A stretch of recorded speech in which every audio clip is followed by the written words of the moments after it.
hundreds of acres of crops have been lost to wild pigs rooting up anything and everything every chance they get.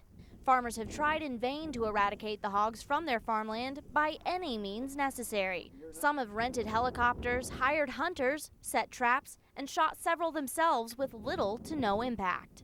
If they'd stay on the edge, that wouldn't be too bad, or get that's already fell over that they've knocked over. But they just knock it entirely down. So this is where it starts, right here in the canyons. This is where the wild pigs live, and at night they make their way up into the farmers' fields, making a feast for themselves. That feast upwards of thousands of dollars worth of damage. Here in the state of Texas alone, that damage is worth $60 million. From what I've been told by some biologists, you have to be able to kill or control 85% of the population just to keep the population level that it is today. Now this may not look like much damage to you, but consider this. This field has not been harvested. This is what it would look like if pigs hadn't destroyed the crops. The Texas Department of Agriculture has $1 million in grant money for research to find a solution to this statewide problem. As of right now, there is none. In Silverton for Pro News 7, I'm Shelly Seitz. Lights, camera, action?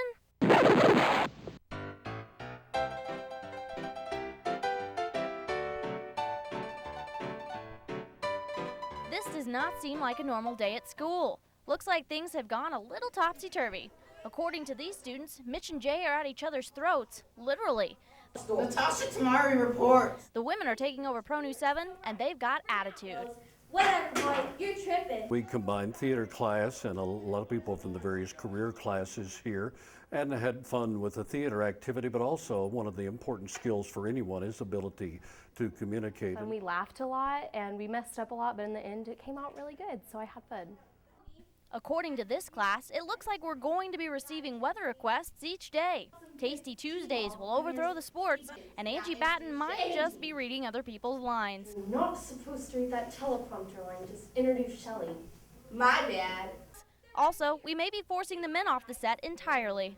Say good night, guys. It's all in good fun, and we appreciate the time and effort all the students put into this project just for us. For Pro News 7, I'm Shelly Seitz. It's the sound you hear when severe weather strikes your town. The outdoor warning system will alert you and your family of impending danger near you. Here in Potter and Randall counties, there are 85 sirens strategically placed around Amarillo, Canyon, even as far out as Bushland and Umbarger. The outdoor warning system is a system designed to provide early alerting to any emergency condition that affects the Potter and Randall County area. Starbuck knows that weather here in the high plains can change very quickly and that storm systems can move across the area at speeds exceeding 80 miles per hour, and that tornadoes develop in an instant. That's why all 85 sirens sound when the conditions are right. We don't want to alert the public unnecessarily, but by the same token, it is our responsibility to make sure that the public is warned when an emergency situation presents itself. Some folks have complained that this is a cry wolf approach to warning folks about the severe weather, since a tornado threat is not likely to affect both Bushland and Canyon at the same time. Others really appreciate the advanced warning. I think the tornado siren policy is a wonderful thing that our city has provided for us for our safety. And I think that the fact that they sound them all in the whole area is great because we need to all be aware of what's going on around us in the weather. I think that we need to be a little bit more strategic about which sirens are being turned on, when, and why, instead of just turning them all on at once and letting people listen to them all the time when there may not be a threat in their general area.